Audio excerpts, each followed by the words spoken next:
Sawona Vusi. My brother. Unjani mfethu? No. Mphela ngomusa wenkosi mfethu. Oh, amen. Hallelujah. Hey, tada.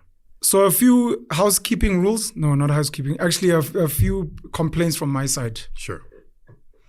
No, is it complaints? No, thank you so much for coming through.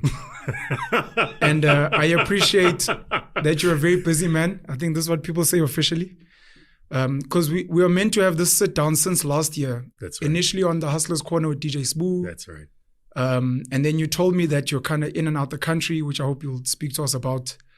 And then we were meant to sit here on the Penuel show, and this is the third attempt. That's third right. time lucky. Sure. I thought it was never going to happen. Even today, I'm like, as this dealer net diva and he's not coming, and I was starting to get annoyed. I'm like, is this guy trying to send a message? Would he fuck this Penuel guy actually? So some of my most watched videos on my channel, Penuel the Black Pen, mention you. I know. The first one being the one where I was dragging you on your voice. I'm well aware. I remember you posted it and you were laughing. And I was like, Vusi Thembekwayo speaks like this. This is like early day Pen. Very early. I'm still crusty, but crustier than this. Yeah. I'm glad that you took it in good spirit. And two other videos were the ones where you and Usizwe Dlomo go at each other on Twitter, which I'm hoping to cover at some points as well. But sure. More than anything, I hope in the way I've spoken about you that you realize I'm a huge fan. A lot of us, even the people that claim to be your haters, constantly watching, constantly listening. So thank you for coming through.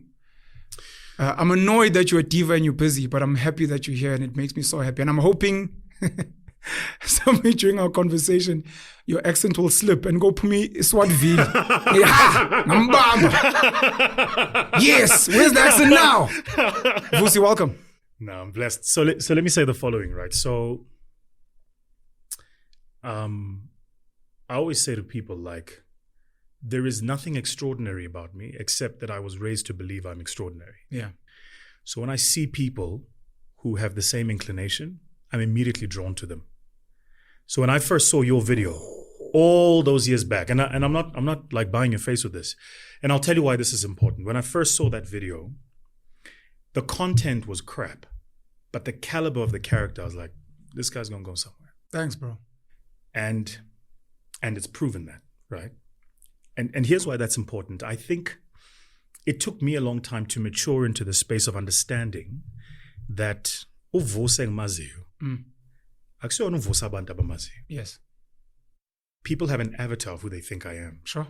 Right? They extract from the minor interactions with me who they think Vusi Thembekwayo is.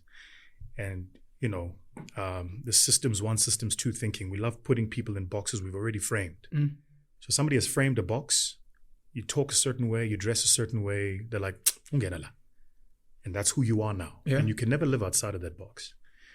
And what I've enjoyed about your journey, and the reason why of all of the platforms in SA that have been asking me to come on, and it's all of them. I can imagine. Each and every single one of them. I can imagine. Yours is the only conversation I took. Yours is the only call I took. Was because I know that you are in a space where you can have a reflect conversation without deflecting. That's rare. Not a lot of people can do that. That means a lot to me. It's all love, man. Coming from you. Thanks a lot, bro. My concern with what you're saying is, when people become celebrities, or to what you're saying, an avatar, you live in a cage and a prison and you almost cannot be yourself. Yeah. Do you never struggle with that? Because like I said, obviously I'm joking. We laugh at how you speak and stuff. Sure. Do you never feel like you have to constantly look a certain way, like your brand, and you can never break out of character and just be vulnerable? I mean, I talk shit. I know sometimes you swear now and again. It's very rare, but generally, you're very well kept and polished. Do you never struggle with this thing psychologically, where you find like you're fighting the brand versus yourself? I used to, not anymore. And the reason is, if you ever read my tweets, they signed VT. Yeah, that ain't me. I work for VT. I'm not VT. Yeah.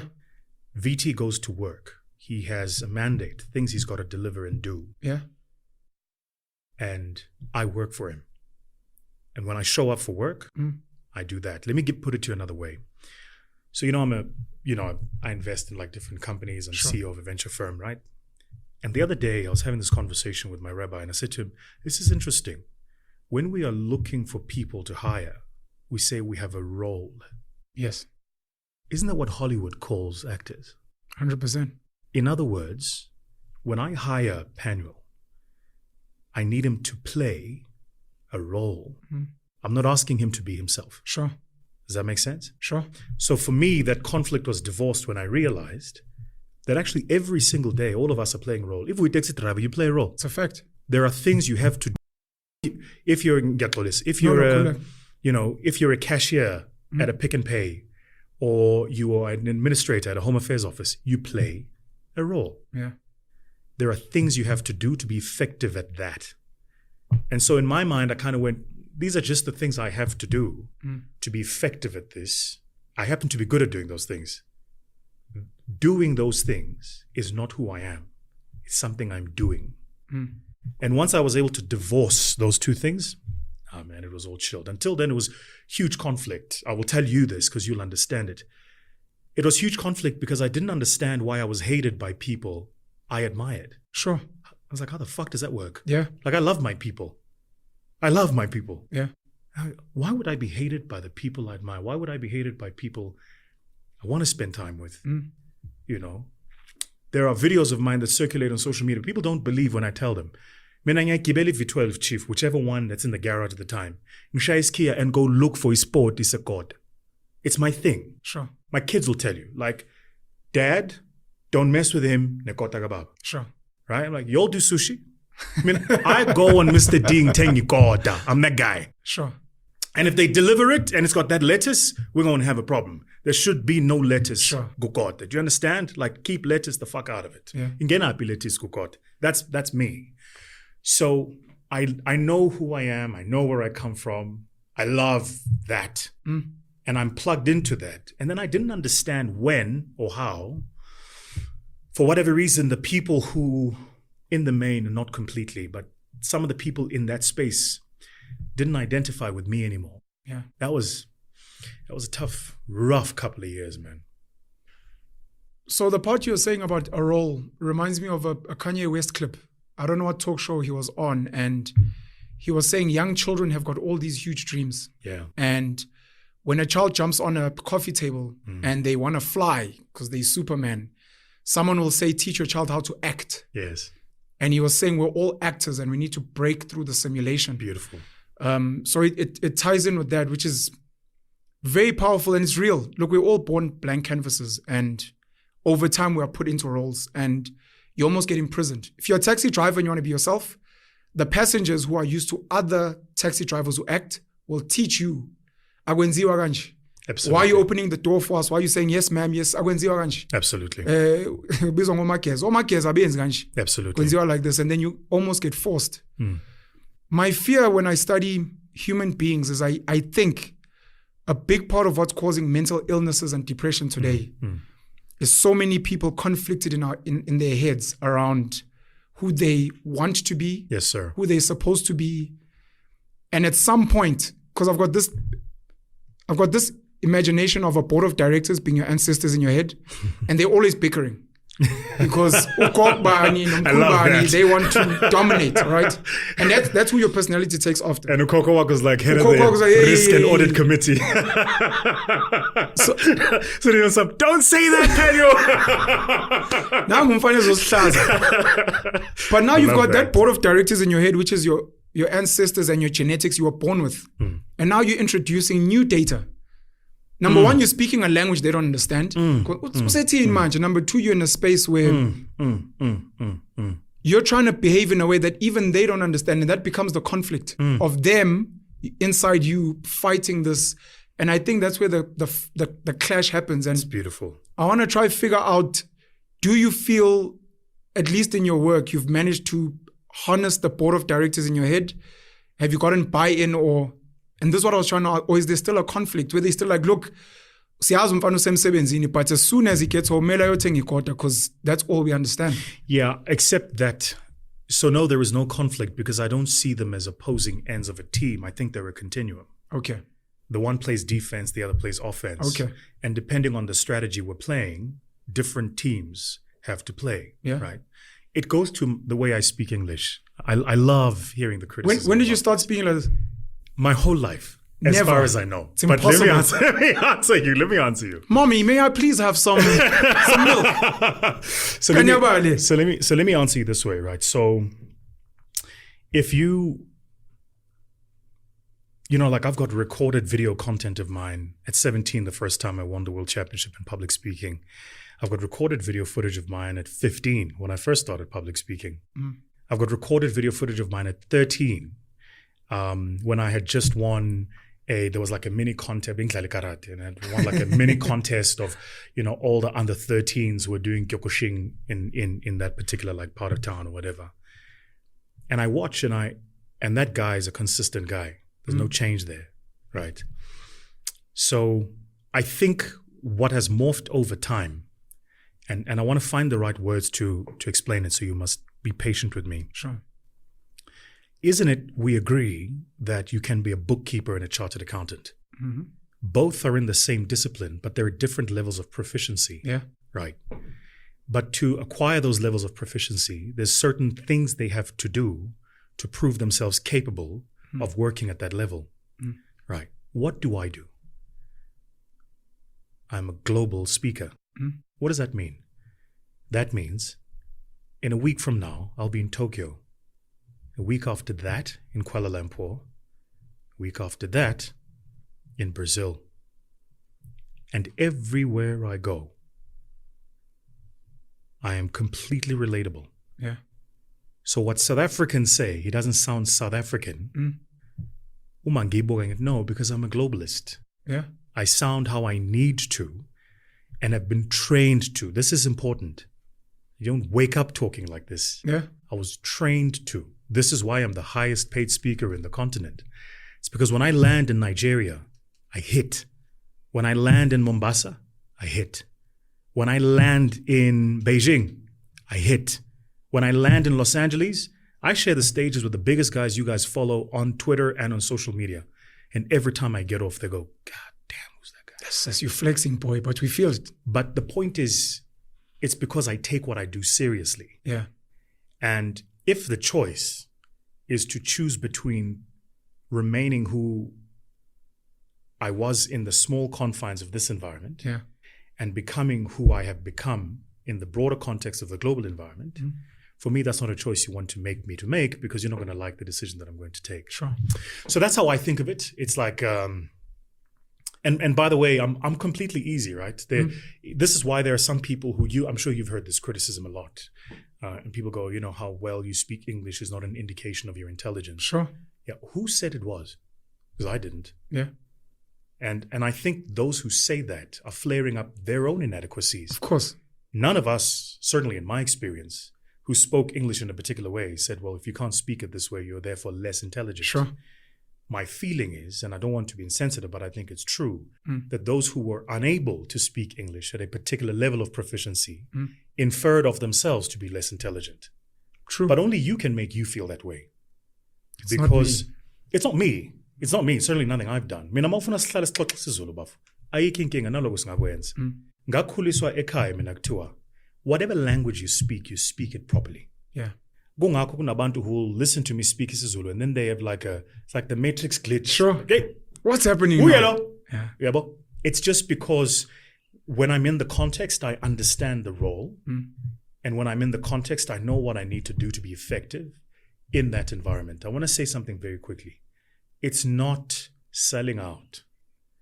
Because actually going to be my next question. Let me tell you why it's not selling out. Sure. Because if it was selling out, then you would be going to work today. Yes. Right. So we can't choose the rate of our connectivity to our ethnicity as we've defined it. Ukugqoka kwami ibheshu does not make me an African. Nokukhuluma kwami isiZulu does not make me an African. So we must then define, when we say Penuel is an African, what is it that we mean? Because I can hate black people and speak the most fluent isiZulu. I can hate isintu. Yes. Kodwa ngisazi. Ugqoka nebheshu. Ngigqoka nebheshu njalo. Uyabona? By the way, I actually think this is perhaps what I call it the Vusi fault line. Like I always feel like I fit into this fault line of grayness. Sure. Right. You, by the way, are walking very fast into that fault line. So let me forewarn you. But I think that fault line is that South Africa doesn't have a template for us. Yes. So it's still trying to figure us out. The whole continent. That's a true story. Yeah. That's a true story, right? You know, we have a business in Nigeria. I spend a lot of time there. And I notice how a lot of the Nigerians who are what you and I are here don't live there.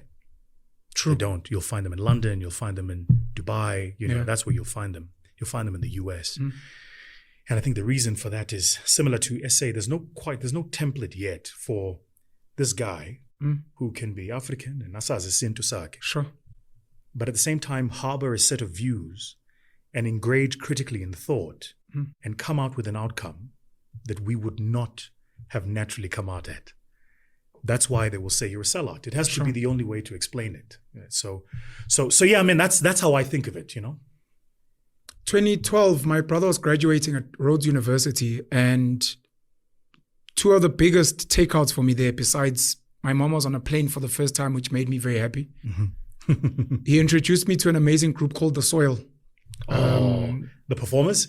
Yeah. Oh, man. You know, amazing. But besides that, he introduced me to this random American guy who was speaking to a bunch of writing students in the classroom, telling them, if you want to succeed as bad as you want to breathe, then you'll be successful.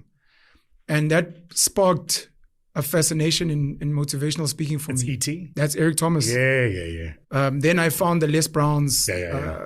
Not really. I was hungry. Jeez. You got to be hungry. My brother's actually got a picture with Les Brown. I get goosebumps every time I think of Les, man. Not a motivational speaker. Miles Monroe, I think, is absolutely fascinating. Don't even get me started, man. Thinker, Miles. A thinker. Philosopher. I've got so much to say, but I actually want you to... I'll hold back on my thoughts. I just wanted to link the fact that you're a global speaker to some of those guys, you know. What am I trying to ask? And by the way, before you say what you want to say, let me say something. There's somebody who will watch this and say, is Vusi saying you can't be a global speaker and speak as if uphume Tembis? No, that's not what I'm saying. I'm saying that wasn't my path. Yeah. It's so important to make that point. All of us, I remember my point, have a pathway to where we want to get to, and you don't get to make somebody else's pathway less credible because it wasn't the one you've taken. Sure. Right? Sure. You have to remember, I'm 38 years old. I've been a professional speaker since I was 19. It's crazy. I've been on stage since I was 15. I've been holding the microphone and looking into audiences for longer than most people watching this have probably been alive. Sure. What I have forgotten, many people haven't learned yet. I've worked in 6 of the 7 continents. At last count, 59 countries. I've had the privilege of standing and addressing audiences who don't even speak the English language. And as I address them, there is a translator, and at the end of my keynote, there's tears in the room. That's my measure of success. It's whether or not I am technically proficient at what I do. No doubt in my mind, somebody will come into the craft and industry who will approach it differently. And I hope to be the guy who will open the door for them and go, yo, genala, ishaya kanje. Sure. Right? But I think all of us have a role to play in this continuum of change. And you push the wave for your generation, the way you know how. Because when I got into this game, there were guys who pushed the wave for my generation. True. The way they knew how. Right? A lot of those guys today, I am technically superior than. But ngiyahlonipha. Sure. Ngiyahlonipha ukuthi ngathi ngifika kwabayibone bangivulela umnyango but ongena mfana. You know? A lot of those guys, when I look at their material, I'm like, wow, this is... we have a lot of work to do. Kodwa nginenhlonipho. Yes. So that's the point I wanted to make. It's like there's no... People need to get out of this idea that it's binary. It's either this or that. It's not. It's a continuum. We all have the one has to flow for the other to happen, right? Because that's just how the mindset of the world works. It's gradual, but eventually the change takes place.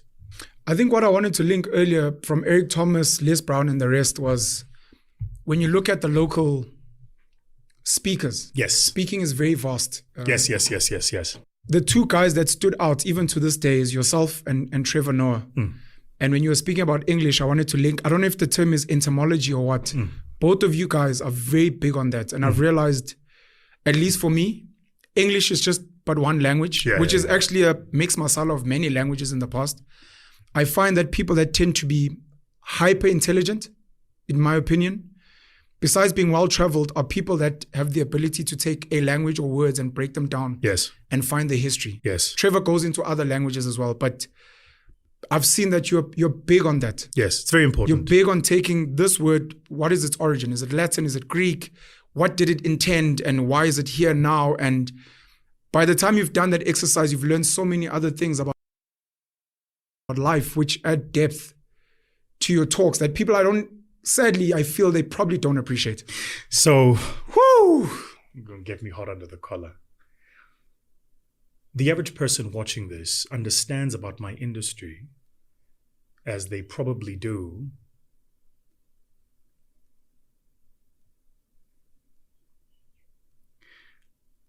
about the depth of the Milky Way. And if you're watching this going, what is he talking about? That's my point. Sure. Right. Hey. I wanted to jump in narrative story and your conversation with Sadhguru because it goes that deep. Exactly. And so let's arc back. Let me just flex a little bit. Cool. So as an orator, by the way, it feeds on to what happened over the past week or so, but as an orator, I'm taught to study technique, devoid of the talent. So my training is I want to analyze the technique of Penuel. Yeah. Not Penuel. Yes. Right. So I've spent hundreds of hours studying Adolf. Hundreds. Adolf. Hitler. Hundreds of hours. I'm fascinated that you say that because I've studied the biggest leaders, a lot of them being evil because there's something special about them. But you see, people misunderstand being evil. People honestly misunderstand it. Sure. And here's the way I explain it to people. Why do Christians go to church? Because they're not in denial about the capabilities of the devil. If they were, they wouldn't go to church. Sure. They wouldn't pray. Sure. He's most incapable. He's the devil.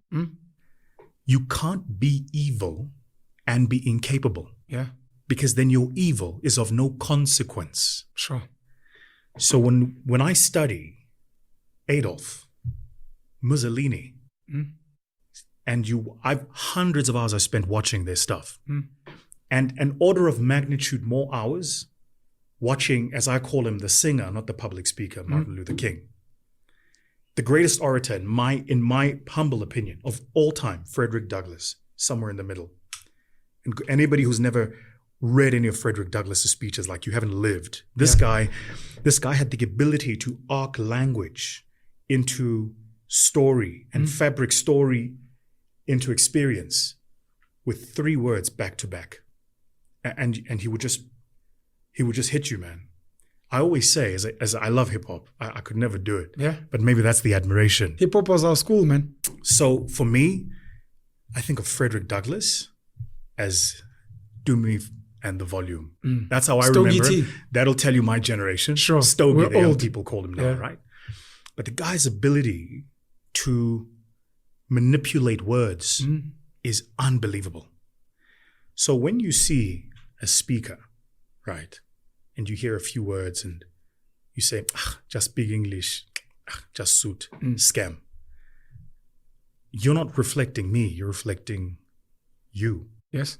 Because you've not taken the time to understand what I do. So for instance, back to the technique. So Hitler is probably the archetype of what we call stochastic speakers, right?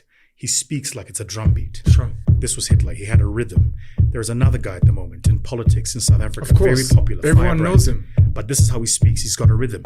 And just as he builds up, when he wants something to happen, that rhythm gets harder and harder. He's a rhythm speaker. Yeah. If you pull the rhythm from him, The words don't carry. And that's why people get riled up, was because he's got them in that rhythm, in that emotion. That was Hitler's way of doing it. Martin Luther King didn't speak, he sang. I have a dream. Dan da da di.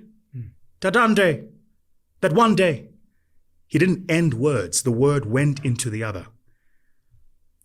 In rap, Eminem's like that. Sure. He doesn't end words. The one word end goes into the other. You know who else is like that? Lil Wayne. If you listen to any of Lil Wayne's stuff, the words don't end. He's constantly singing, right? So as an orator, I study across all of those communication sciences, because whether you're a newspaper journalist or a hip-hop artist or a politician or a CEO in a results presentation or a public speaker, you're all trying to do the same thing. Sure. You're trying to get a message across. And I'm trying to figure out what's the best and most effective way to get that message across. That's crazy, because at least for someone who's hearing this for the first time, to understand that not only have you practiced your craft, but the studying of almost everyone and their nuances. For me, as someone with a curious mind and who loves knowledge, education, history, do you think you're the smartest person on the continent? No, not by any stretch of the imagination. And And how do you measure intelligence? That's a good question. So no, I don't think so, but only because because of what I do, I've had the incredible privilege of meeting some super sharp people, man. Man, there's some sharp folks out there. Because, there's a lot of people who say things, and look, we don't know how serious they are, that if you were to run for president, they'd vote for you. Yeah. And people laugh that off, Yes. like they've laughed off Tutuzane Zuma. But Yes. to what you're saying, if you're not paying attention Yes. to why are those people saying that, and if Yes. this guy actually decided to flex, you might see a movie. People laughed at Julius, people laughed at Donald Trump. True story. So It always seems crazy, and then it seemed logical. yeah, That's the story of history, right? The story of history is, first people say it's crazy, then they go, but of course. everyone knew it was going to happen. You're As a historian, go back into the archives. Sure. Ask Ogogo Nomkhulu ekhaya what the average black South African was saying about Nelson Mandela when they were fighting for the struggle. It's not like they were saying, y'all go for it. Sure. A lot of them were going, "Anyekele namabhunu, bazombulala." Sure. It seemed crazy. Today it seems logical. Almost everything seems crazy until it seems logical. Yeah. So no, I don't think I'm the smartest person on the continent. I think Is that humility? No, I think that's a statement of fact. Okay. Don't misunderstand me. I think I'm in the top 1% of the smartest people in the continent. It's a lot of people. No, I mean on that. And by the way, you asked the question, what's Please. my definition of intelligence? And here's my definition of intelligence. My definition of intelligence is how elastic your mind is. Intelligence is not a number. It's a function of elasticity. But how do you measure that? And that's where I'm going. Okay. You determine Penuel's intelligence by his ability to interrogate new data using new frameworks and to arrive at new outcomes without getting stuck in the past. That's intelligence. That's how we as human beings have adapted. When they say human beings are the most adept and that we're the most intelligent species, those two things are intertwined, you see. Sure. We have adapted because of our intelligence. So you can't frame intelligence unless you frame adaptation. Okay. So it is in your ability to adapt, to interrogate new evidence, to find yourself in completely new waters and be comfortable in your ability to consume new facts and exist in a new way. That's intelligence for me, not to pass esikolweni kangakanani. And you truly believe there are people better than you? Because I know normally people would measure someone's intelligence on their depth on one field It can't be. and not, to what you're saying, multiple fields and the ability to change frameworks. That can't be. I mean, if that's our measure, that for me is your ability to be technically proficient in something is how deep you go. Sure. in a Elon single Musk field. normally says, I'm not smart. I just do engineering every day. That's why you'll think I'm clever. But That's right. maybe if you're asking about football or comedy, you'd be like, the way he dances on stage is embarrassing. So, So yeah, I mean, I think, no, for me, that's how I frame intelligence. I think intelligence is it's an elasticity of mind thing. You know this, like you remember when you're like, I'm busy studying now, right? But if you think about when you're busy studying, one of the things your brain starts to do, you can't feel it, but you can almost feel it. Your brain becomes more elastic. It's almost as if you retain information quicker, you read faster, or you're more curious. You look for new data more quickly. that elasticity is a measure of for me anyway. Sure.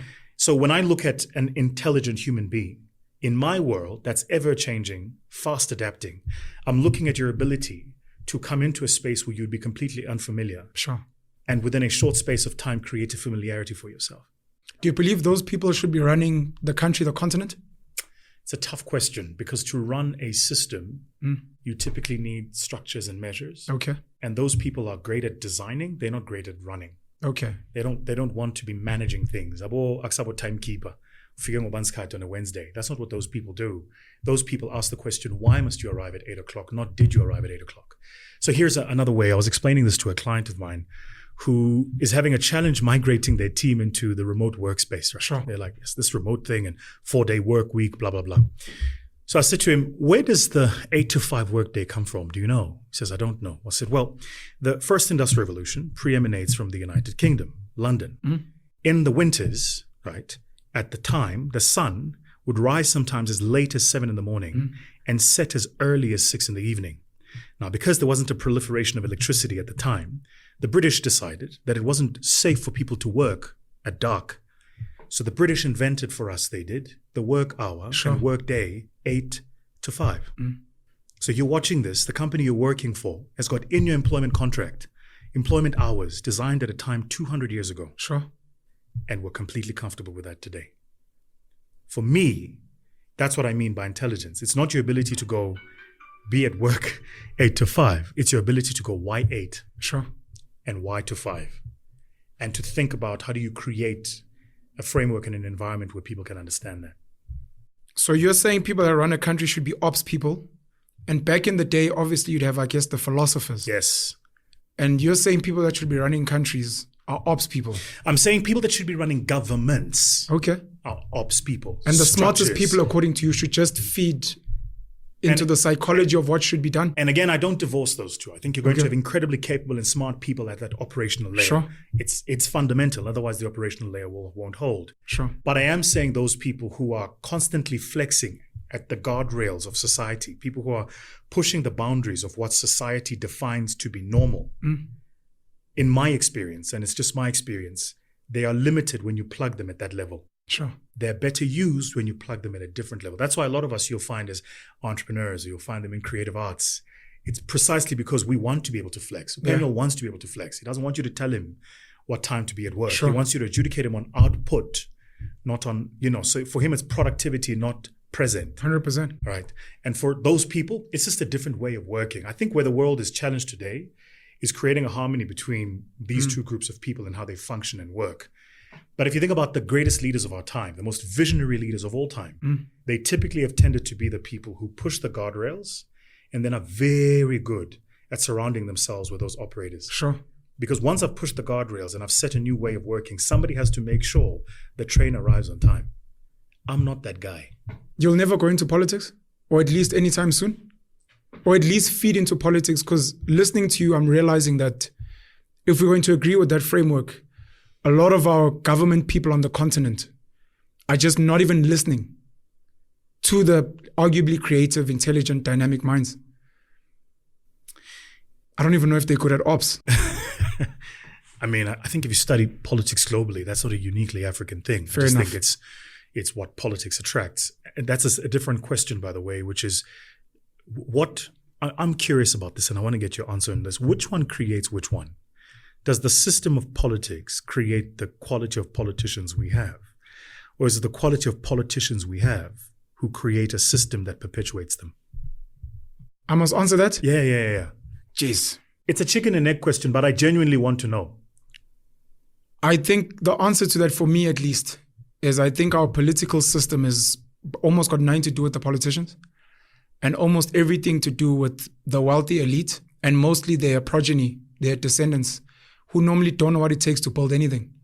So they end up buying and renting idiots to try and run a framework that they themselves don't even understand.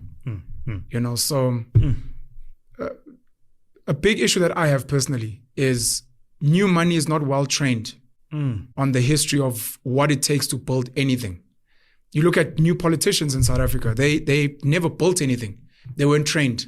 So you've got a situation of that. And if their kids end up becoming rich, wealthy, those kids are going to end up not being in politics, but they're going to fund the next generation of politicians, not understanding anything. But the sad thing is they're not even willing to sit and listen to the builders. And why it's important to not milk the cow till it bleeds. Milk it, leave some milk for the calf, so the calf can grow into a cow that you can milk again. Yeah, they milk this thing till it bleeds and it gets infected and dies.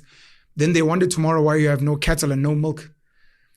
And it frustrates everything that we're trying to do at least as human beings. And it's disrespectful to actually intelligent people.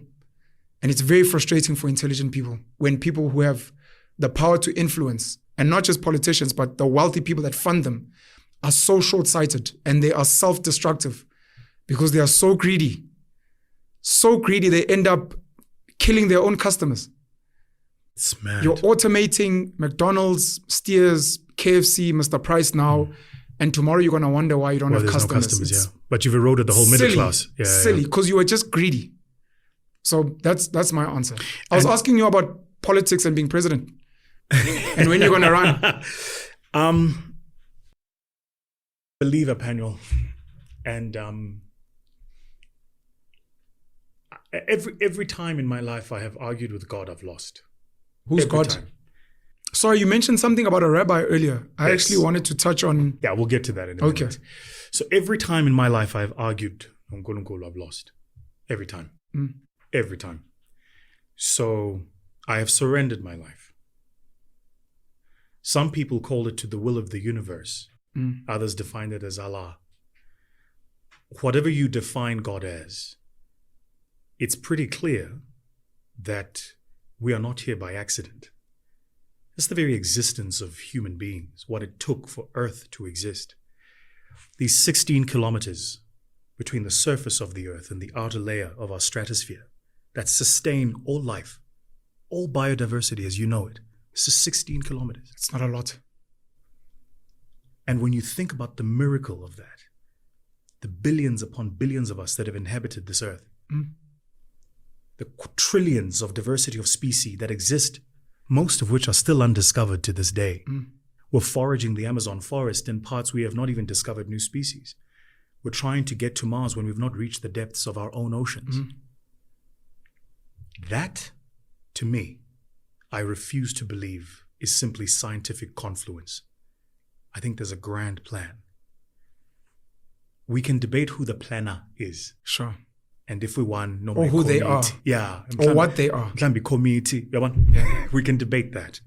But my belief is that my God brought me into this earth at this time for a purpose. And every time I have argued with him about what my purpose is, I have lost. So I've stopped arguing. Okay. So would I run? The answer is I don't know. It's God's will. Yeah. If you flow in that direction. And this is why when people say to me, do it, I go, no. Because until I hear it from that voice, I'm not doing it. And I know that voice exists because particularly more recently, there have been times when the only thing that was speaking to me was that voice. Yeah. So I've heard it audibly. I know it exists. And mhlambe inkinga is the language we use. Right? Abanye abantu bakhuluma ngoNkulunkulu, other God, other Allah. Some talk about consciousness, abanye unembeza. For me, we're all funneling the same wisdom. Sure. This is why I have a rabbi. I'm not Jewish. Okay. I have an imam. I'm not Muslim. Wisdom doesn't know lanes and highways, Chief. It's wisdom. And you seek it where it exists. And so when I have questions that are wisdom questions, I go to people who have a perspective that I go, how would you think of this? Right? And I hear from them how they would approach it. Do you go deep? Do you go deeper than most people? I ask this because as you speak about the 16 kilometers and where we come from and the universe and the depths of the ocean, we may not have time, but your thoughts around simulation theory, your thoughts around the fact that we're plugged into a matrix to feed machines, the thoughts of the dinosaurs never existed. There's no such thing as Mars. And everything exists because you exist. And it's only because you're conscious and you've actually created everything, which therefore makes you God. And the day you die, this entire universe you've created, the science versus religion, the Those things are not real. They all were created by you. And this is why I know you call yourself Penuel the God. Boom. Let them know. And of course, I feel sorry for you, man. Sure. I do. I can only imagine ekhaya, Muhleli nonkosikazi, how difficult it is. Because let me explain you. Sure. You're like a lion that actually was in the wild and now is captive. Okay. And it's sitting with all these other captive lions going, yo! Bekumnandi la ngaphandle la. Besidla masifuna ukudla kusho bekumnandi silale sitabalaze kube mnandi. Laba abanye like, no, chief. Bazokuletha ukudla ngo-4. Sure. Right? So the problem with you is your mind is so vast and expanse that you are in an environment that only understands contraction. Yeah. This is why you are so misunderstood. That's why you're attacked so much. I know, because I've lived what you live. Sure. The only difference between you Well, and you I, still get attacked, so at least we're still in the same we're in the club. same boat. But I think the difference between you and I Yeah. is, whereas you went and marshaled fully into the fire. Yeah. Mina ngingena ngokuyikutsa. Sure. I do my work. Bese once in a while, bese ngiyabuya ngihlala phansi futhi ngibukele Sure. and disappear for a year or two. Bese once in a while ngibuye futhi ngithela indaba. You are in it every day. I don't know mentally what it does to you, because I know mentally what it does to me. Fair. It's a dangerous space. And it was going to be one of my questions around how you engage average minds that absolutely refuse to even begin challenging their minds for bigger things. The answer to your question is actually much simpler than you would think. Yeah. Right. It is not in the we as human beings, we love to think of ourselves as supremely intelligent. Yeah. But the history of mankind is that actually the average people keep mankind going. Okay. So if you study any of the like well-known historical civilizations, study the nation Yagwazulu, right? You study the Roman Empire, right? You study the Barbarian Empire, the Vandals Empire. I was explaining to my son today why when you destroy something, it's called vandalism. Sure. He didn't know that there was an empire. What is the term? Entomology. That's right. Right. Okay. He didn't know that The there was origin of words. right? Yeah. He didn't know that there was a nation of the Vandals. And every time they went and conquered new lands, they destroyed them so horridly that anything that was destroyed that badly was a mark of them. And so was coined the phrase vandalism, right? Thank you. Or why barbarians existed, and why when you act in a particular way, people say you're being barbaric. Yeah. There's a genesis for that word, Sure. right? So, and I'm busy, by the way, doing a genesis for why we talk about Izulu, KwaZulu, Yes. ngesizulu. Yes. And I'm trying to frame and understand that, because I think there's such beauty there. Why? When, one of my firms, a fund management firm, is called VUKA, VUKA. Yes. And it means in ngesizulu exactly what it means in Swahili. It's exactly the same meaning. Beautiful. So I find myself presenting to pension funds in East Africa, and I go, I'm the CEO of VUKA Fund Managers. They go, This is your company. Yeah. And the play on words with the VU, Vusi, Yeah. Thembekwayo, KA. Okay. Yeah. You there you That's go. dope. There you go. I try with my little brain. And by the way, the motivation for VUKA was, I was in South Africa around the time of the riots in Durban. And I was just like, we've got to rise up, man. And so that word VUKA was playing in the back of my head. And we were doing some thinking in the firm at the time. But the point I was making is, all of these words have a genesis. And if you don't understand the genesis of the word, you rob yourself of understanding its true context and meaning. True. And so you then interpret what you have extracted from that word to be its meaning, when that's not its true meaning. What you've extrapolated from that word, that's not its true meaning, right? Now, you're speaking about average people and civilizations. That's where I was going with this, was to say, if there's this beautiful scene on the movie The Gladiator. Yeah. And the guy who, the son of Marcus Aurelius, who's now taken over as emperor, is, he brings back, you remember, the games, and people are now killing each other. And one of the senators says, people won't buy this thing. He's making people kill each other at the Colosseum. Yeah. And the other senator replies and says to him, he understands Rome. Rome is a mob. He'll bring them war, and they'll love him for it. Boom. at our most primal sense, we're just animals. We're just a mob. At our most prime. We love to think we are intelligent. We're not. We have the ability to exist at that level. But at our most primal, we're just animals. That helps you understand why genocides can take place, why atrocities exist. Sure. Watching a genocide and a mass murder of a civilization and participating in the mass murder of somebody online is the same thing. Because we're a mob and we're animals. Because we're a mob. We're a mob. And we like to think when I see the other person hurt in Gizomzwela, history doesn't bail that out. History says actually that when a mob attacks Penuel, yes, and Vusi sees Penuel bleed, Vusi is going to laugh. Of course. He's going to enjoy that.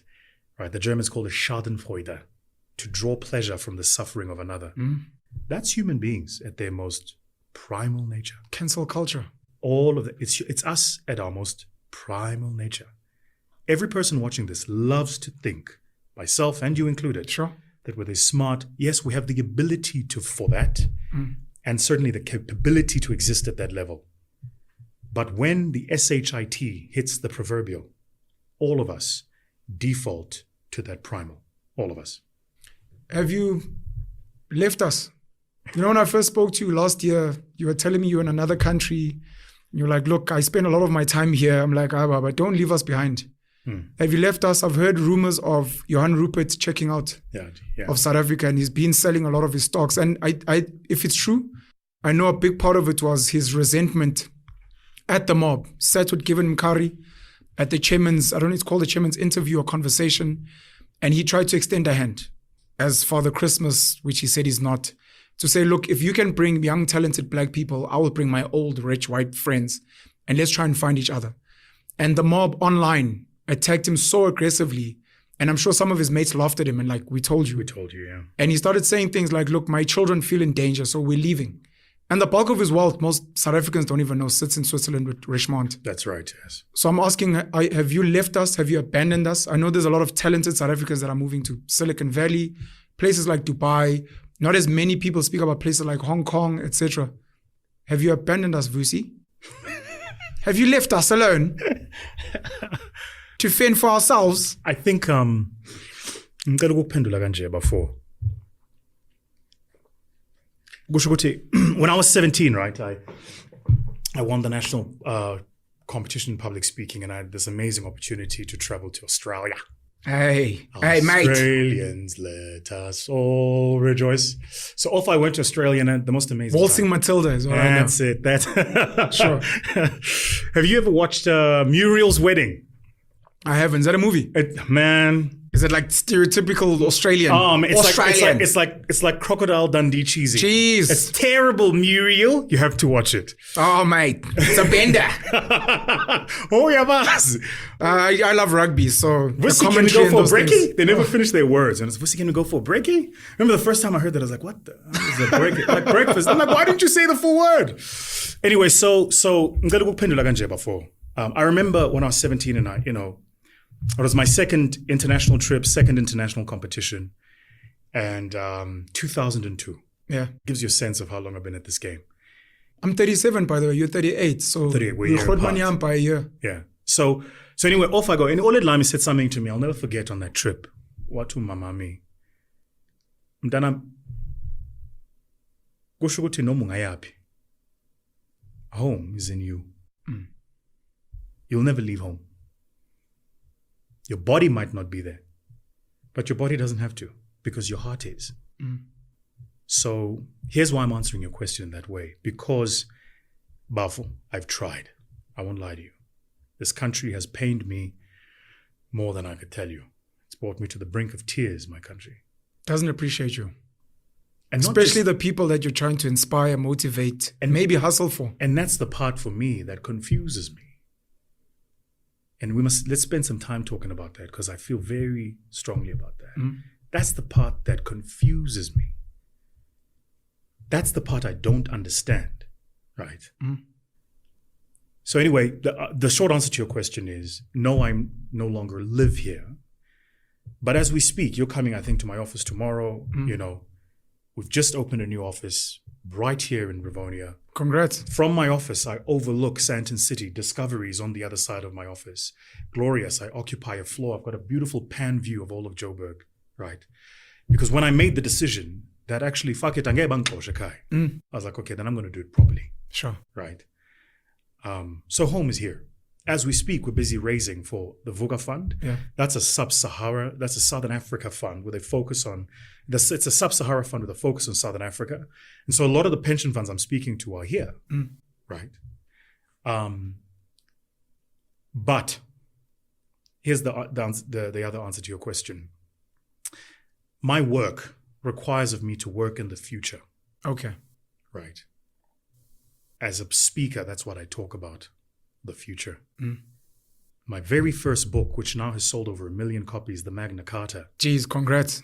Right. These fancy English words. Let me tell you, the Magna Carta I launched in 2017, I launched the Magna Carta. I launched it at the Café Del Mar in Barcelona, Spain. On the day... In where? Barcelona? Barcelona. Jeez. Barcelona. On the day of the launch, I sold 6,000 copies. Crazy. And in my own country, people didn't even know the book had been written. Right? So I'm saying that only to say the following to you, which is that today there's still people who go, why would you name a book Magna Carta of Exponent? I was going to ask you to give the full name. Right. It's like a Tribe Called Quest. and that's the point, right? The point is, why are you? It's almost a good reflection of our country. Why are you stuck at what the cover title is? Open the book and read it. Sure. What's the full title though? Please. The Magna Carta of Exponentiality. Jesus. Magna Carta. Donkey English. Donkey Shakespeare. The Magna Carta actually comes from 1215. This guy called John, right, who led a revolution of farmers that marched on the steps of the king, right? And the reason they marched on the steps of the king was because at the time in England, in the 1200s, say, there were people who were in the House of Lords because they owned a certain amount of land. That's why when you own land, you're called a landlord. Boom. Silab. So anyway, and what was happening is these landlords had peasants living. It's an impolite term, but that's how history is written. Sure.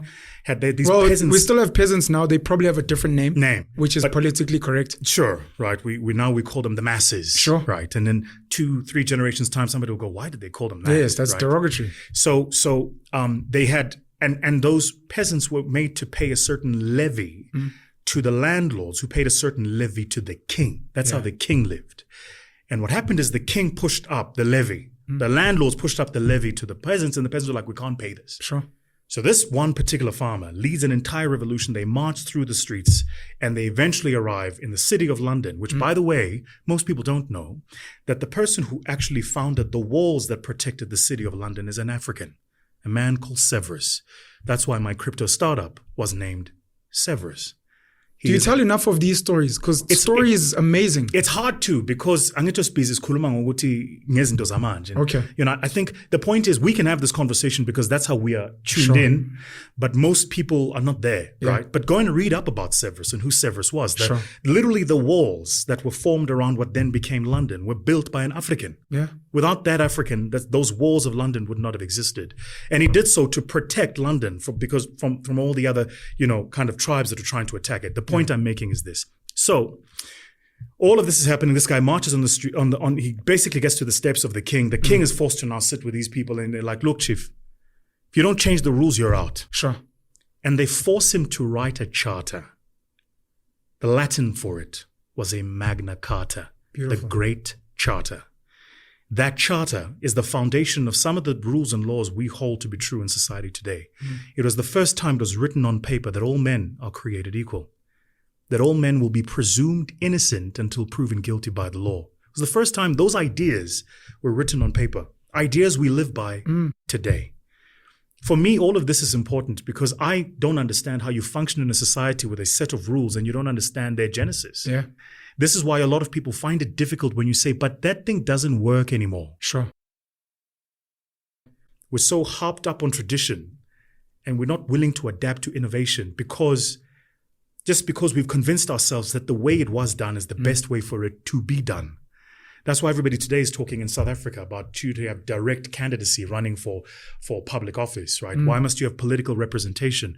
Well, you need to go and read the Constitution. But more than this, you need to read the time during which the Constitution was written. 100%. Because if you read the text void of the context, you miss the purpose. Boom. So we end up arguing over semantics, right? And as I say, this is not a conversation that a lot of us want to have. But I hope I've answered your question about have I left. I read somewhere someone saying tradition and customs are just our ancestors who have passed on, holding us hostage. You were explaining, and I wanted to ask, you were explaining how when you launched a book in Barcelona, in Spain, you sold 6,000 copies. And is there like a theory that you will never be appreciated at home? Not just for Black Africans, but for almost everyone. Afrikaners came and became great here. Other people became great elsewhere. Is it just one of those things where I've accepted that. I'm from Newcastle, I'm Black Coffee, I will only really be appreciated at home, Trevor Noah, when I leave. Yeah. And we must just accept that. Yeah. Is that what it is? Yeah. I've accepted that long ago. But I've accepted three things. Yeah. The first thing I've accepted, which I would hope you are beginning to either battle with, if not, you've already assimilated yourself to, is that I will be misunderstood in my time. Yeah. And that's okay. Sure. The apartheid capable statement is a good example of this, Sure. right? That I will. And you try to explain, and they just refuse to understand. They don't want to know. The emotions are just like, don't even entertain the potential understanding. They don't want to know. Yeah. But so the first is I've accepted that. I'm Okay. like, okay, it's cool. I will not be understood in my time. Sure. Not by the average. That's cool. Because as a historian, I know that almost every single, and I say this with as much humility as is possible to make this statement, because it's not a humble statement, almost every single human being that pushed the boundaries of humanity was typically hated in their time. 100%. They were ridiculed in their time. Crucified. Everybody today loves, Fanon. Everybody today loves Steve Biko. Everybody today loves MLK. Everybody today loves Malcolm X. Yeah. But Jesus Christ. Go into the time, Yeah. Jesus Christ himself. Yeah. 5 days from going into a town on the back of a donkey with palm leaves to coming out of the town on the back of a cross. Boom. 5 days. That's how quickly they switch on you, man. The mob is that fickle, right? So the point is, but you have to make a decision about what is important to you. Sure. Do you want to be liked and understood in your time? Or do you want to be honest with the gifts and the tasks that your creator gave you? I would far rather be hated by man, but loved by my God. Sure. Because the things he has sent me to do, I have done. The boundaries he has sent me to push, I have pushed. So that's the first truth I've accepted. It's like... And the other two? Hit us. So the first truth is you're not going to be liked or understood in your time. Sure. The second truth is the context is never going to be important as the emotion. The context is never going to be important as the emotion when it comes to dealing with me. Okay. People are not interested in the context behind which something happens. They have an emotion that they're married to. Sure. And they're going to find whatever justification to feed that emotional proclivity. Yeah. Regardless of what the facts are and what the context of those facts would be. Sure. And I'm cool with that. Okay. The third is an alarming one as a South African, but it's true. It's that I think South Africa is on the way down before up. The way I explain South Africa to people is it's a bit like a bouncing ball, right? You're bouncing ball and you throw it. It has to hit the floor really hard, but when it bounces much higher than where it was originally. That's South Africa. We're a big, heavy bouncing ball. And we've missed the opportunity to address the issues we have. And so those issues manifest in other ways in our society. And so all of us, most of us are now pulling this ball down, and the ball has to hit the floor. Does it have to? It has to. It has to. So this is natural what's happening? Yes. Ray Dalio speaks about, billionaire hedge fund manager, speaks about the cycles of the economy, and that some of these things, if you study history, never change. That's right. Maybe for some of us who are trying to prevent it, it's like, leave it. You can't. Just prep yourself so that when it bounces and moves up, you're well positioned. Absolutely. You've nailed it. You've nailed it. What you're doing, if you're trying to stop it, is it's the physiological equivalent of standing in front of a Transnet train that's moving at full speed where the rail is still there. Should we move out the way? I think it's more intelligent Okay. to do what you're doing. Not necessarily move out the way, but stand on the side with a loud hailer and telling people what's going to happen when that train eventually hits the barrier, because it's going to. So that they're ready. And the bounce back is quicker than it could be otherwise. And just watch. I mean, again, Pen, you're a historian. Sure. Watch other nations in the continent. This is not just us. Yeah. Right? It isn't just us. Yeah. Every other major nation in the continent had their moment where that ball hit the floor. We haven't yet. We haven't. We think we have. Sure. We have not. What we have are all the signals of it. The unemployment rate, the labor absorption rate. Social welfare growing. Social welfare grants. A young person running a spaza shop somewhere posts that he's got 2 jobs and there's an entire line of people waiting to get a job. Yeah. Right? The degradation of the criminal justice system. Yeah. The lack of law and order. Unbelievable. All of those are signals that the train is moving in the wrong direction. Sure. I don't think you can stop it, but I do think you can soften the blow by doing the stuff that you're doing, which is you've got this loud hailer and you're speaking into these people going, guys, Sure.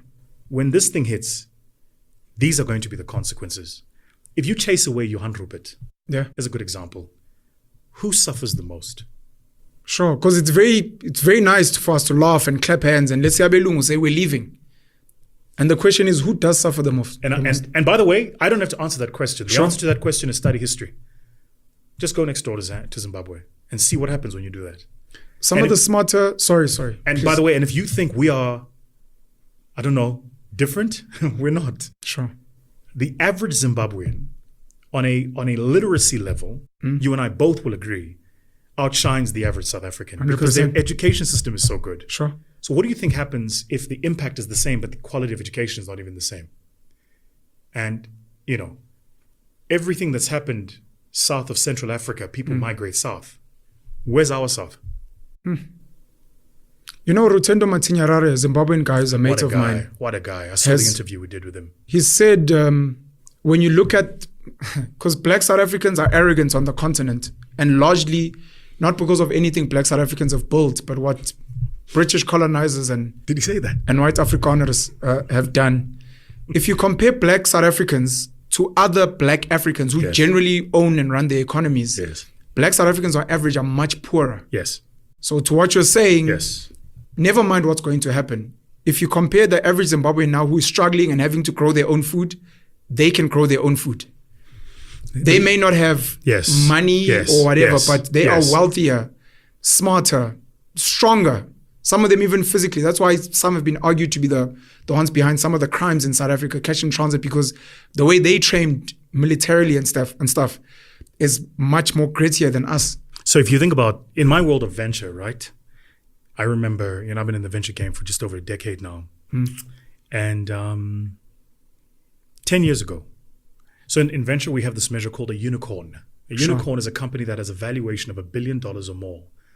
Valuation, not revenue, valuation, right? Of $1 billion or more, and has to be achieved within a particular time frame. And typically those exist in the technology space. So we call them these hyper growth companies, These are companies you might not have known about 3 years ago, but today everybody's on Slack, or everybody uses Notion, or everybody uses Stripe to accept payments, right? Stripe, when I met the founders of Stripe in Abu Dhabi 2 years ago, Stripe was the most valuable private company in the world. I think it was $96 billion in valuation. Today, they're $56 billion. It's unbelievable, just the decline in their valuation.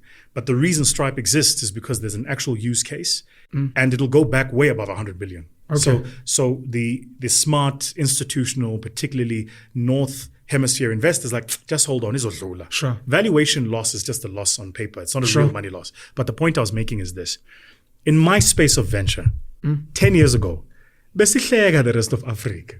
Of course. Bahleka, benzani la bantu eKenya? Bathi kwenzakalani lapha? Nalento ye-M-Pesa bathini? Sure. Bathumelana imali ngefone. Awanawo ATM. Our banking systems are superior. Thina ibhank yethu mina mangifuna imali ngokushaya nge-e-wallet ngebhank. Yabona, we laughed at them. We laughed at them. And then what happened? Well, then all of a sudden M-Pesa is now part of Vodacom or the Voda group, right? The Vodafone group. Yeah. And the people who were behind that innovation have created an immense amount of wealth. Sure. So what do you think they did, Pen? They went back into those economies and they found other people building the new M-Pesas. And they put cash there. So they didn't get invited to sit on a board and have paper wealth. They built something and got actual wealth. Sure. And Please say that again. They weren't invited, because someone may have missed that. And they weren't invited at funny times to just come and sit on a board and look pretty and tick boxes. Because, and by the way, boards play a fundamental role, but we must be clear about something. If Vusi says to you he's on a board, what I'm telling you is I've been appointed to play a role of governance. Yes.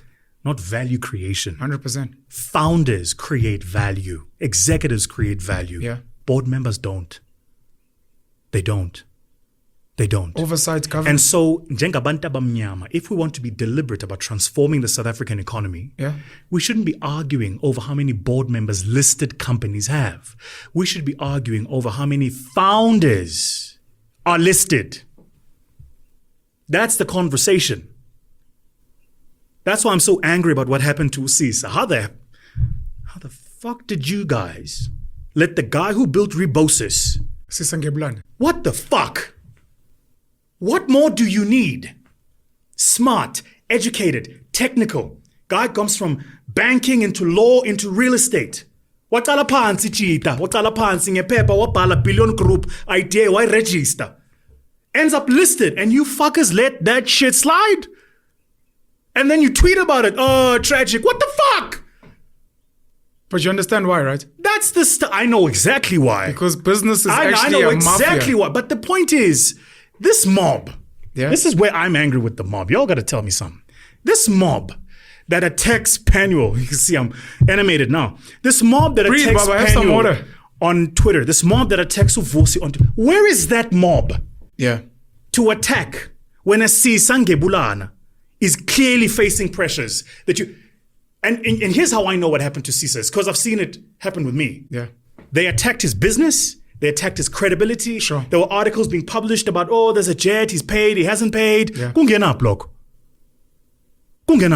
how it works, though. For a nation that posits itself to be a nation builder, and you want to create new wealth, you protect a guy like that. Sure.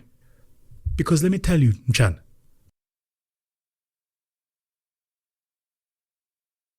the guys who were in charge before 94, they would never have let their guy go through that shit. But it means it's not their guy. That was going to be my point. One of the things I've studied about the South African economy is there's almost always extortion.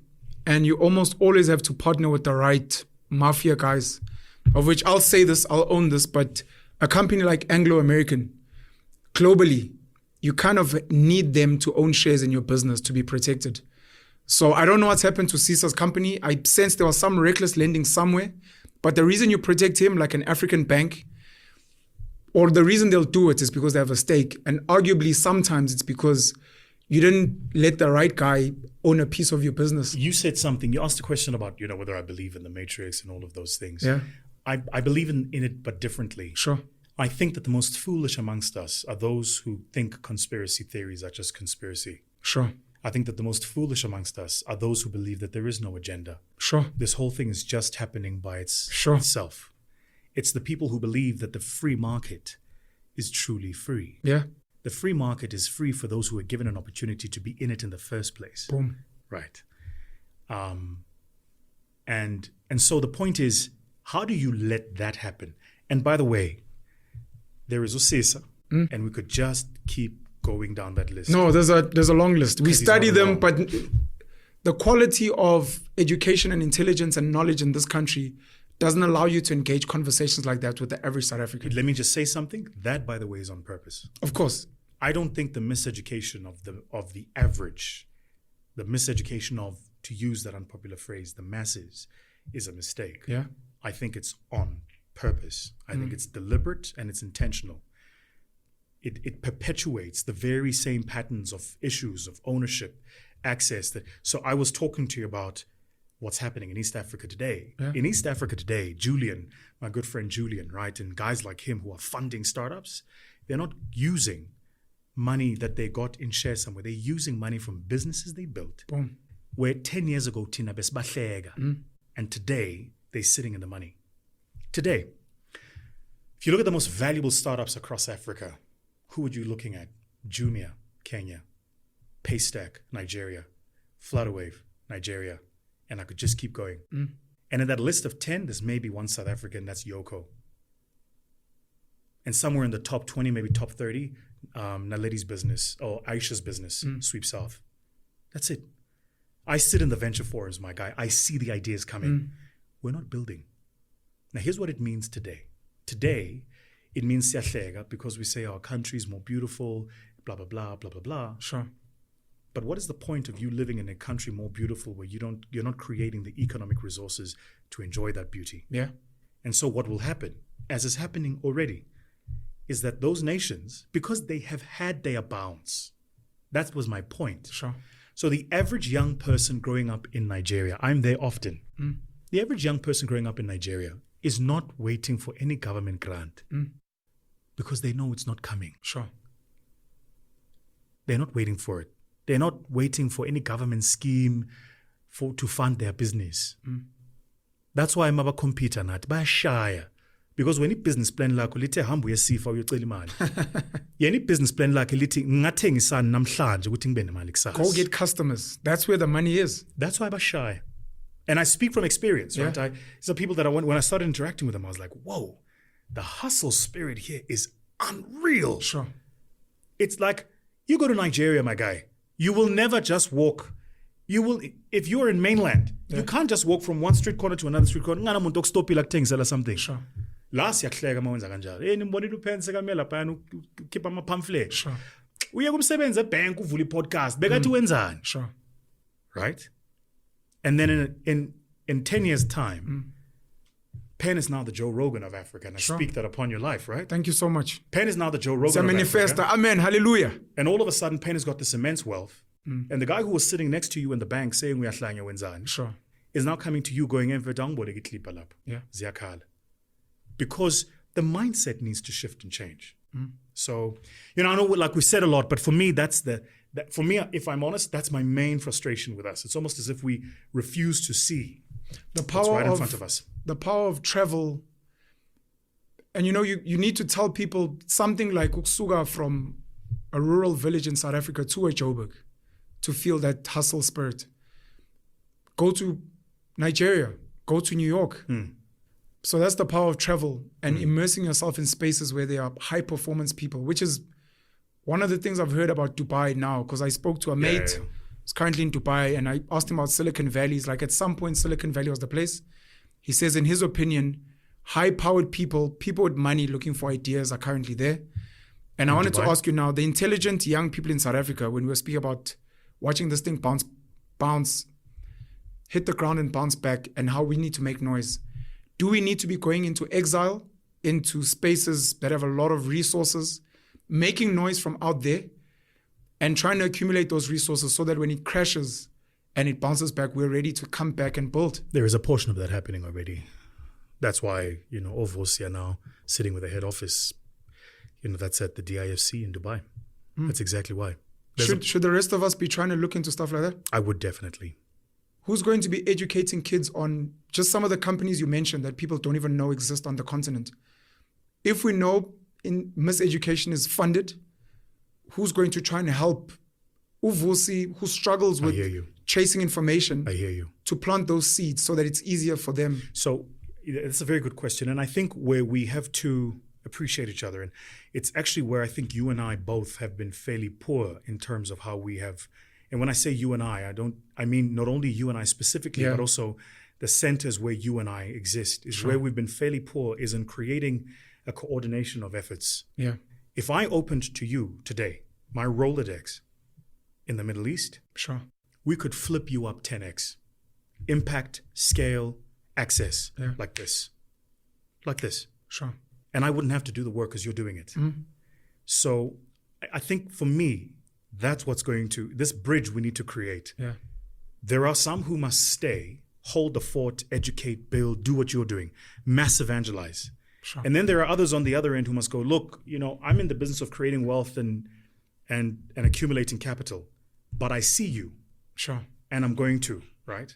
I had a conversation with a very wealthy friend of mine. You know him, but I won't mention his name. I don't have his permission to. I don't know any wealthy people except Vusi. Who's officially?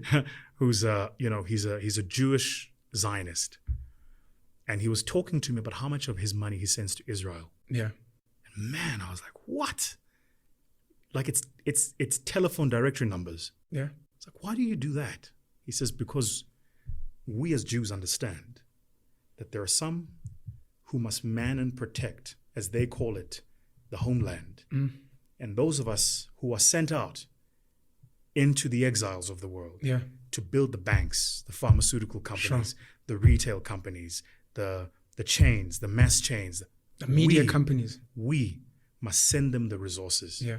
But they're completely aligned on what the mission is.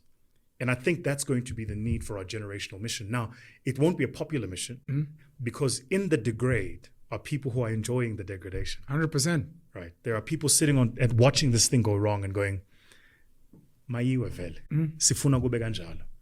And you must understand that when you try to hold the fort and educate, and you're not gonna be liked. And sadly, the masses are too eager to hate you than to understand you, so they will hate you first. 2 quick questions. I don't know how much more time you have for us since you're such a busy man. I took the day, man. You said, Jeez, thanks, bro. Do you understand why so many people, and look, you spoke about being misunderstood. Do you understand the mindset of why so many people call you a scam artist? Yes. Motivational speakers just blow a lot of hot air. That's the first question. The second one being, are you comfortable speaking about your wealth, your money? Because there's a follow-up question from that. So let's discuss them, and to the extent to which I'm not, I'll let you know. Okay. So yes, I understand the scam artist thing. Do you understand it? Do you understand the psychology of average people? I'm a motivational speaker. Yes, They always lie to us. Yes. A grain of rice. I started with a grain of rice. Today I own testing. I started with a teaspoon. Now I have a restaurant. So Vusi are going to make us sell our parents. Yeah, look, I do understand it. So first, at the beginning of this, to arc back to where we started, I spoke about public speaking and the technical nature of the craft, right? So I didn't define myself as a motivational speaker. Sure. Y'all did. Okay. I'm a public speaker. But because of how the world understands things, right? Any poet who rhymes over a beat is now called a hip-hop artist. Boom. That's it. And so let me tell you, when you call Vusi Thembekwayo, what you've done. You take a poet who rhymes over a beat, you call him a hip-hop artist, and then say he must therefore be a thug, a gangster, and a murderer. Boom. And you create that trail of logic with 1 second of thought. Yeah. Right? I'm fascinated when people say I'm a scammer, because for you to say that, first, you would need not know who I am and how long I've been around. Right? Yeah. Just call around, man. It's like don't be lazy. Pick up your phone and phone around and ask about me. Sure. Right? So that's the first comment. The second comment is, it's curious to me how people who have the least to be scammed from want to make the most noise about being scammed. Penuel, you're like, you've never even given me 2 cents. So, mawuthi Vusi uskemile. Konje namalini engizoyithatha. And angikudeleli ngiyabuza. Sure. Right. And the sub-question there is actually this. This is the real question. If you see the scam artist, just show me the scam. Facts. Because I haven't seen the scam yet. Yeah. And if it is, I'm trying to see who's running it. People watch my masterclasses that I did online and go, see, he's scamming people. Those were free. I took my time that I could have been spending at home with my 3 beautiful kids. Yeah. And I came and spent it in a room with young entrepreneurs who were asking questions where I felt I could help. Isono Sami's panel was that I invited guys with cameras and I said, record it so that we can show it to others. So if they have the same questions, they can see the answers. Yeah. That was it. And all of a sudden people went, who does he think he is anyway? And as those people went, why is he even hosting a masterclass? He's not the wealthiest South African. I never said I was. He's not the wealthiest black. I didn't say that either. He doesn't employ the most black people. I didn't say that I did. But why don't you get the wealthiest black to host a masterclass? Orcs. Yeah, don't come to me and tell me about the guy you bumped into at Konka driving the latest Ferrari SF90 and he should be hosting a masterclass. Ask him to host it. Do you know why he won't host it? I'll tell you why. Because within 30 minutes of that, you would realize he's all flow and no substance. Yes. You would realize he's all connection and no content. You would realize that if it wasn't for the people he can dial on that tablet that he uses as a phone. Why are you speaking about a specific person? Right. That guy wouldn't have that wealth. Yeah. That's what you'd realize. The only reason you don't like me is because I've taken the little I have, opened it up and said, hey, yo, izani ngizonibonisa kwenzakalani la. That's it. If you want to learn how valuation works today, go YouTube, Vusi Thembekwayo valuation. It's a full video on it. That's it. Isono Sami was that I took information you would have gone to school for, shared it for free, and people who did not understand the value of that information then went, he's scamming us. Those masterclasses were for free. I didn't get paid for that. Guys go and watch it and they go, yeah, but at the end it says in association with Capitec. No, that was me showing goodwill to Vusi, my brother, who at the time was the CMO of Capitec. Yeah. We had just done a campaign and I said, yo, to thank you, I'm going to put your logo at the back of these masterclasses so folks go, it's all good. Sure. They didn't pay me for that. They didn't pay you. So come on. No. I mean, Spud as a brother. I was Puza man. Don't do I'm that. kidding. Spud as a brother. Spuda, if it wasn't for Vusi, so my campaign with Capitec wouldn't have happened. Sure. Right. And that's a beautiful story, by the way, for people that don't know. Because obviously Capitec, I'm a boon who started Posh Mafia. Let me tell you. You're literally saying it's a boy of mine that was working there. Who brought me in. I went to the head office of Capitec. I met all the bosses. Sure. And let me tell you why Spu's a change agent. Because then he leaves. He goes to African Bank. Yeah. And what does he do? He goes and finds this amazing artist called Ricky Rick. Come on, Spuda. And he pulls him in. Come on, Spuda. Nobody talks about Spu. But that's why you're here, to speak about him, right. and to also encourage, because, we keep speaking about these big brands. I always say when they're like, the brands are saying for their reputation, I'm like, there's no weird brand. There are young, normally black kids sitting there preempting that, this is not good for the brand. And they're the ones that have the ability to transform and be change agents. So shout out to people like your mate. And by the way, he is a plethora of others, right? There is him. I think about guys like Greg at Jägermeister and what he's done for the Jägermeister brand in South Africa. The number of Amapiano artists Greg has put on, right? Where he has literally sponsored these guys and they're doing amazing stuff. We need to celebrate guys like that. We do. But, those guys are fighting big battles, man. Shout out to all of them. And so for me, as you know, I have a long history in corporate. Yeah. I know what those battles are. In my 20s, I was in corporate. Yeah. Right? I sat across the table. With a Loopsha and a Van Tonder and Van der Merwe. And I was the one going, this is not how this demographic does things. Sure. It's not how this marketplace exists. We need to do it differently. So I know the constant clash that exists today, right? Just the way our people were represented in ad agencies 20, 30 years ago, and the arc of that story, it's because there were change agents in the room going, why njalo manenza ama-advert for abantu abamnyama fanele sijive? Sure. Sajive siyacula siyamemeza. Why? You're making an ad about, I don't know, female sanitary pads. And they're dancing. What? But sanitary pads nokujive konje sihlangana kanjani? Kanjani? Nisithengisela ama-baked beans siyacula sihlangana kanjani lezi zinto? Sure. Right? And it's because there was an archetype, an avatar of who black people are, singing, dancing. And that's how our story was told. Yeah. So I'll go back to your question.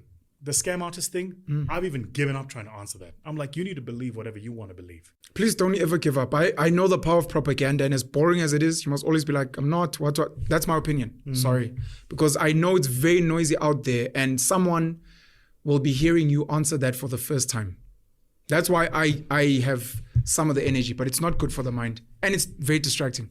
And also, so here's why I stopped answering that question. It was because I realized, to your point, that I wasn't being called a scam artist. Your mistake. Yeah. I was being called a scam artist because I started saying things that people didn't like. Yeah. And I started doing things that people didn't like. And the only way to discredit the effort is to discredit the person making it. Boom. So then I go, but hold on. In a few weeks' time, I'm on tour, right? So I've got a Middle East, North Africa, and Europe tour, sold out. I'm doing a masterclass in Dubai, 600 people. Remind me why I must answer you, who wants to come to my free masterclass at my time, my expense, my team, my resources. when I can be over there getting paid and appreciated for the same work. They will love me. You'll call me a scam artist for it. Now, here's what's curious.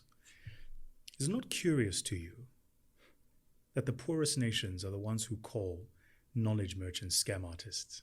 Isn't it curious to you that the poorest people are the ones who find no value in being educated? They would far rather pay for the entertainment. When I run a workshop or a session in New York, if I run a workshop or a session in Texas, as I did last year, people don't squabble at my fee. They pay the fee, they come into the room, they sit down, they've got a notepad and they write it down. Yeah. And somebody actually, Sure. that's how they value knowledge. Here, you say, it's free, come. Nah, it's a scam. Nyapi. You know, I've seen something similar in this country and at least in my personal experience, where you get linked to certain well-off white people. Because I think maybe the Indians move smarter, so they won't know who you're chilling with. And it becomes that thing of these people who are not even my target market. I'm trying to speak to you guys because I realize you need this. They are rich people. Yes. Never call you. And then other people, let's say a Jewish businessman is calling you to be like, I see value in your content. Yes. You can teach me something, I can use it. And then tomorrow you get called names and you're like, I'd love to be called by wealthy, influential black people because that's who we should be working with. But yes. Never. It's not going to happen. And the reason it's not going to happen, Pen, is very simple. Is because we are first generation, so we don't yet have the mindset of accumulation. Yeah. You know, the massive shift for me, I must tell you, when I started my growth fund, I seeked out this guy. I was a hero of his work for years. Yeah. There were two guys I sought out. Two. The one. You still have this hunger to meet people like a groupie. I have two mentors today. Okay. To this day. I have people I call and go, I'm stuck here, man. What do I need to do with this? To this day. Right? The one was this guy who'd created a company making hair stuff for people who wanted to make dreadlocks. Sure. Jabu Stone. I remember meeting with Jabu Stone. I used to drive a Toyota Run X in Sahlalekase, Wattville. Hey, so maybe Nami one day, because number tears songs of You got the right brand. I had a Toyota Run X RSI, 6 gears forward, first generation. It was red in color, right? Sure. And I used to work out at the Virgin Active in Benoni. And Saturday in Pumichimi, I'm driving through Benoni town. And I get to Tom Jones Street. And man, there was this beautiful burgundy BMW M6.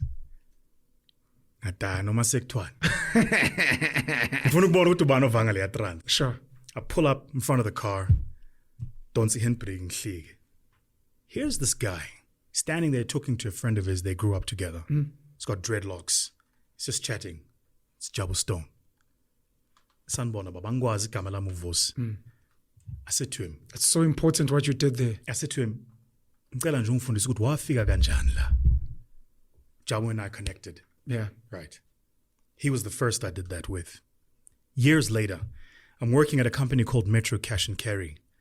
I'm a GM. I'm about to make, ops director.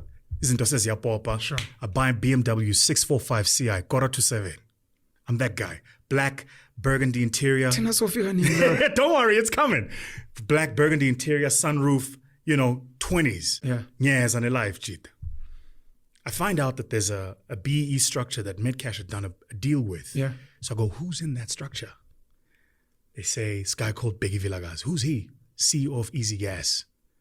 I got to meet him. Teach me. Shepherd. I go, who's he? CEO of, got to meet him. Teach me. Jürgen. Who's he? He's the founder of Africa Renaissance Holdings. So I go and Google it. This guy is like the accountant to Thabo Mbeki. Small Jewish guy, nondescript. You'll never find out about him in the papers. But he's there. To this day, he calls me every year on my birthday and we talk. So Maubogo Vusi, and you say scam, China, you're missing all the chapters. I'm a cumulative to this day. So then I meet another guy on the board. This guy started a company called Zico. When he first started it, he went and one of the unions became the initial investor, LP in the in the investment arm, Zongo Investment Company. Who's he? Sandile. Who's this guy? Google. Yeah. Go. Bab Zongo. Sat with him in his office. At the time, he had an office on Rivonia. Go and meet with him. Teach me. To this day. To this day. What I do, and this is my cheat trick, if there's a level I want to get to, I study the masters. Yeah. Then I seek them out and I go, teach me. 48 Laws of Power. That's Robert it. Greene. That's it. First, never outshine them. Ubaba, is it Ubaba Uputi? Put Sandile Zungu owes me a sit down, man. Yeah, man, that guy. 2-3 times his PA is Lalela. Kushuthi nginenhlonipho kakhulu mina for uZongo because of not only who he is, but how he is. Yeah. He's got this incredible grace about him. I mean, the incredible success God has blessed him with today. People forget. Thank you so much, Debza. You know, people forget a few years ago, they'd written that guy off. Yeah. They'd written him off. And if you think about his beautiful estate place today, Zongones, and I've seen that. The things he's doing now and the owning of Amazulu. Amazulu Football Club. Guys, what else do we need, right? So the other guy I sought out when I started my venture firm, I was like, every time I talk to people about black entrepreneurs, there's this name that keeps coming up. Richard Maponya. Boom. I need to find this guy. And you put it out in the universe and you leave it. And one day, young lady calls me, Tulisa, smart young lady. She says, I'm calling from the Richard Maponya Foundation. I go, God cannot work this way. Come on. She says, Umkhulu would like to meet with you. That man held my hand literally until the week of his passing. He held it. When there were questions, when I was like, I'm trying to break into this industry, he was like, no. I know that you need to approach it this way. Right. The person who taught me about the difference between a coach and a sponsor was Richard. He was like, you've got coaches in your life. You don't have a sponsor. I said, what's a sponsor? He says, a sponsor is the person who speaks about you when you're not in the room and the conversation with people of power is being had. Yeah. So I said, go build relationships with sponsors. He says, you're not going to break into, asset management and allocating people's money unless you've got a sponsor in the room. Yeah. And so I say that only to say, this is the problem in my mind with this new brand of quasi-journalists who practice this tabloid thing. Yeah, it's new and it's because of social media. It's and disgusting. Chasing views and things. It's you're chasing views and you're opening a channel and you're talking about somebody's life. You are literally destroying what took decades to build. Sure. And here's the irony of that, is then you're going to turn around and say, why are there no black this and no black that? But you were part of the mob. In fact, you were at the front leading it. Yeah. So, so for me, my man, that's been my grace, is everywhere I go. That thing is important. Pharrell was saying to Kanye West, it's a clip on Genius, the documentary on Netflix. He phrases it in a certain way, but he's essentially saying, I think it's Steve Jobs, stay young, stay foolish, stay hungry, stay foolish. Stay hungry, stay foolish. But Pharrell is like, don't ever stop don't ever get to a point where, or always doubt yourself. But it's the mindset of, don't ever be ever that big. Always be willing to humble yourself. Absolutely. I've seen Pete Diddy sitting with, I don't know if it was Ray Dalio, Jay-Z sitting with Warren Buffett. It's always be willing to humble yourself. And I like the Jewish reference because there's a channel, it was called Kosher Money. It's now called Living L'Chaim with Eli Langer. And one of the rabbis that comes there was speaking about his success and how he makes sure that he always writes a note. He's like, I know we do use technology and those things, but those little things where I got a letter, I never get letters. I got a letter from this guy to say, happy birthday, I know it's your birthday.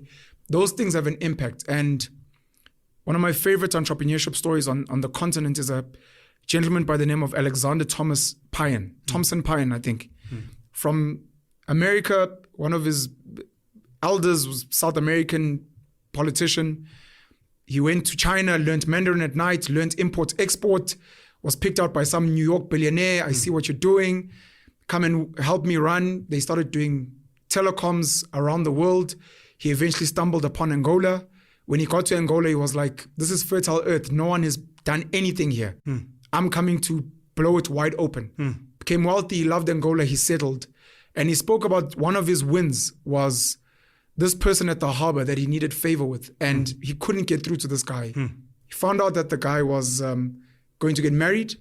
He was somewhere in Europe, picked out a very expensive dress for this guy's wife, took it to the guy. He wasn't asking for anything, gave him the dress. And he's like, that little thing, out of everyone who's maybe willing to bribe him, whatever, he'll never forget that. It's power. That I got that. So sometimes we forget the little things, and it's that. The day a Jabu Stone, as an example, has the ability to influence something major. Yeah. And it's like Nyamkumbulu Vusi. Yeah. Maybe he's done things, maybe he says things, maybe people call him whatever, but in Kumbulu Mfana we Ranex, Ebov, coming to me as at least, Sanbona Babi Kamala Muvus. And for that reason, you can give me 100 million, but this is the guy that I'm going to choose because of those things. And I think that's pretty powerful. You know, the Jews, in the Yiddish language, there's this word, fargin. It's a beautiful word. And when I started spending time in the community, you go to the shul, you're at Shabbat, you're like, this is abantu abamnyama sibiza ubuntu. Yes. They come at it differently, but this word fargin, here's what it means. It means that if we are in a community and you're doing something, even if somebody outside the community can do it better, cheaper, and faster, we buy from you. And when you get it wrong, we come to you, say you got this wrong, fix it. Then we buy again. That's us. It's called fargin.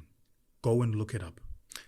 So the reason that's important is because now you got to understand our psychology. So what do? You start something and you sell. We buy it. Then we go on social media and go, futhi phukile lento ayisebenzi nokusebenza. Bekacabanga ukuthi wenzani. Futhi nala matey wakhe mana mosheka fast. Yeah, futhi nalokudla kwakhe akusimnandi nekuyadura unnecessary. Then we're the same people that go, but why is black wealth not growing? Right? I think I did this masterclass, and I know you want to say something, so let me just finish this thought very quickly. Like I said, I had a masterclass, I'll never forget, it was in Cape Town, and I said something, and the whole thing blew up and became, flammable, like almost most things Vusi says. Take it easy. And I said in this masterclass, I said, apartheid didn't lose, apartheid won. Yeah. Apartheid didn't lose.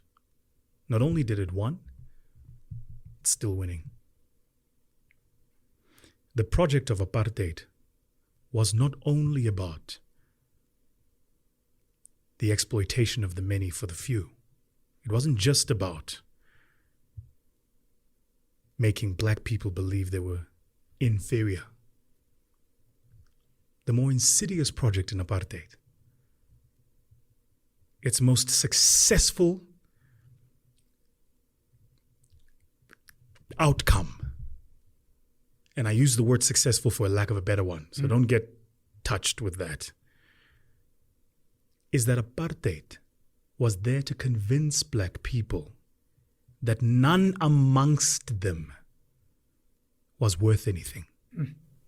Kungako today, isitha somuntu omnyama, umuntu omnyama, umuntu ozodiliza inkampani yomuntu omnyama, umuntu omnyama, umuntu ozokuframe, umuntu omnyama, umuntu ozokufaka ejele ngenzondo, umuntu omnyama, umuntu ozokubamba ngenhliziyo athi sobona ukuthi uyophele laphi, ngumuntu omnyama. To this day. And so almost all of the wealthy black friends I know, they'll call me and go, what are you doing? Leave these people alone. A friend of mine said something the other day. Why do you think we leave the township? Yeah. Why? Because I don't want to drive in and drive out every day. Ngiloko ngiyamonelwa, ngibizwa ngamagama, ngizothakathwa, ngizoyenza zonke lezo zinto. Yeah. And so indawo zakithi aziphucuki because sihamba siyophucuka somewhere else, right? But ekhaya, it's the way it is. And so my fascination is with groups and communities that have suffered, and then when they bounce, it's unbelievable. Because I think if as black people we could learn that, we would be unstoppable. The apartheid project was about that in South Africa. The colonization project was about that in the rest of Africa. Sure. Right? The reason there's an issue between a Kikuyu and a this in Kenya, The colonizers told them that shit. Yeah. And so when the colonizer removes himself, right, the one tribe says to the other, no, but it can't be you. Sure. It must be me. It's our inability to practice fargin, to go, yazin man, Penn started a company making cars. Hey, azambi zona. Hey, it's slow man. Namagera to clash ya puga. Yabon, agana a set nerve. But tell the Department of Home Affairs to place an order for 100,000 of those cars. Because that's first iteration. Yeah. We don't do that. And then we wonder why certain populations move forward, why certain countries move forward. If you had the privilege, I did, 15 years ago was the first time I traveled to China, you cannot compare the automotive prowess of China then to today. Sure. But that's because the Chinese government backed Chinese founders building companies in the automotive sector, as they have done in technology with Huawei and several others. And so we think the reason you're using a Xiaomi or a Huawei